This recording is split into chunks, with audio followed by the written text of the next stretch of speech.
Bismillahirrahmanirrahim. Falënderimet tona takojnë Zotit Pandhushëm. Salavatet bekime për Muhamedit alayhis salam. Po vazhdojmë edhe me tutje të flasim rreth surës Tahrim. Ajeti 3 i surës Tahrim e përmend mënyrën se si është sjellur pejgamberi alayhis salam karshi kësaj sjelljeje nga ana e grave të tij. Dhe shifë si e sjell Allahu Pandhushëm wa id asarra an-nabi. Vëllezër dhe motra, sa vjen kjo id është amam sikurse puna marrim shembull domethënë që ta kuptojmë më thjesht puna e një filmi shumë domethënë me epizoda të një pas njëjshme e nganjëherë për ta kuptuar kontekstin dhe për ta lidhur rrjedhën njeriu e ndal nganjëherë që të përsjell, që të sodis e kështu me radhë, në mënyrë që ta kap fillin. Edhe kjo idh, sa herë vjen në Kur'an kjo idh e ka për një mend, për brenda saj, një qëllim edhe një synim shumë të madh. Tash, të Zoti i Mandhushëm e sjell këtë problem dhe mos pajtim pejgamberit tonë alayhis salam me bashkëshortët e tij. Dhe është e çuditshme, normalisht mos pajtimi ka zgjatur më shumë, padyshim ato ka pasur shumë konsekuenca për brenda, mirëpo ja që Allahu i Mandhushëm e përmbledh dhe e ngërthen si ngjarje brenda 3-4 rreshtave. E këtu thotë wa id asarra an-nabiy ila ba'd azwajihi haditha.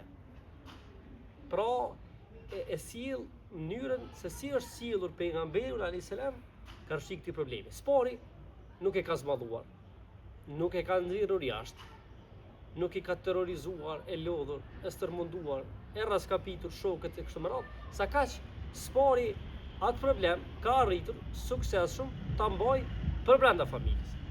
Së dyti, Allahu i Mandhushëm e sjell mënyrën se si është sjellur pejgamberi me ato të cilët ja shkaktuan këtë mërzi, pikëllim, vetmi e kështu me radhë. Së treti, e sjell mënyrën e diskutimit, mënyrën e problematizimit kësaj mosmarrveshjeje pejgamberit alayhis salam me gratë të tij dhe ndër tjera, padyshim e nxjerrim edhe këtë që Allah thotë arrafa ba'dahu. Në leximin e Kisaiut është arafa.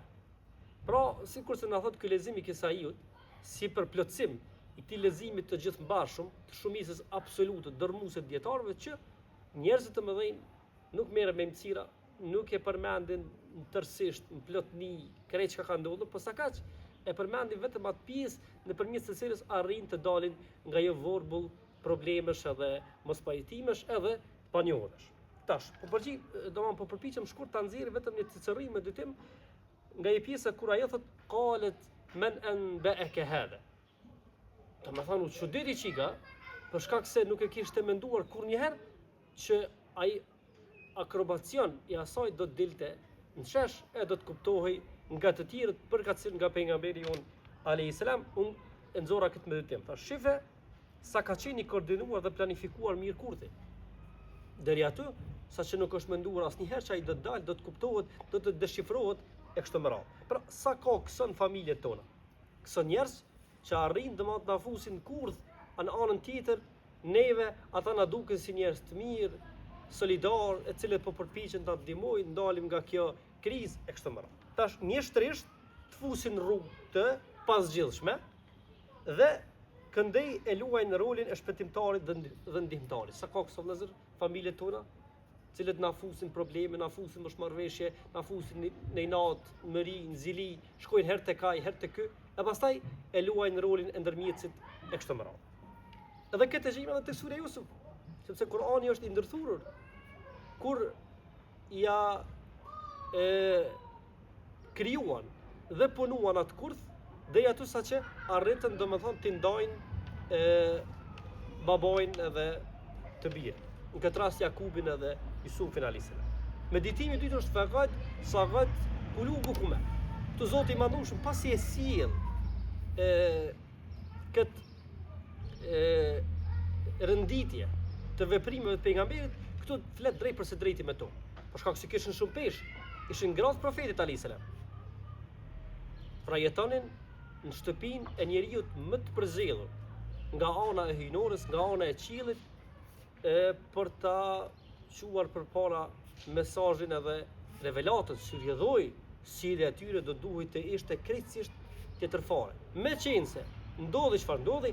Zoti i Madhëshëm flet drejt për së drejtë me ato, i kërcënon ashpër, u flet atyre ashpërsisht, faqad sagat qulubukum.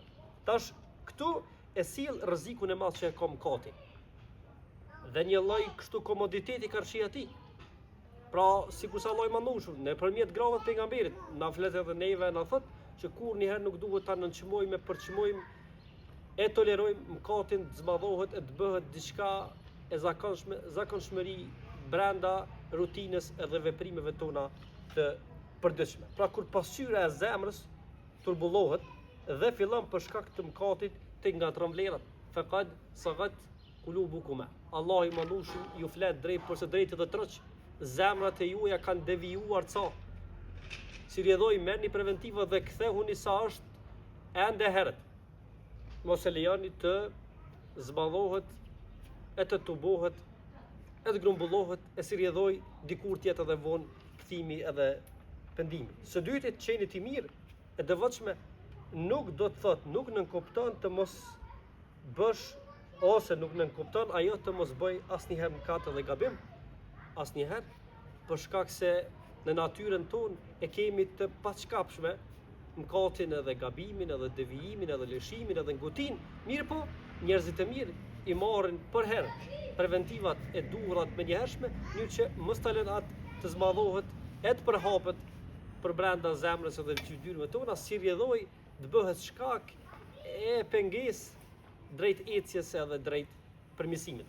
Paka shumë këto janë ato disa meditime, cilat i nxirrim nga kjo përvojë pejgamberike për brenda këtyre dy ajeteve shpejt edhe shkurtimisht për jush, deri në ligjëratën e tjetër.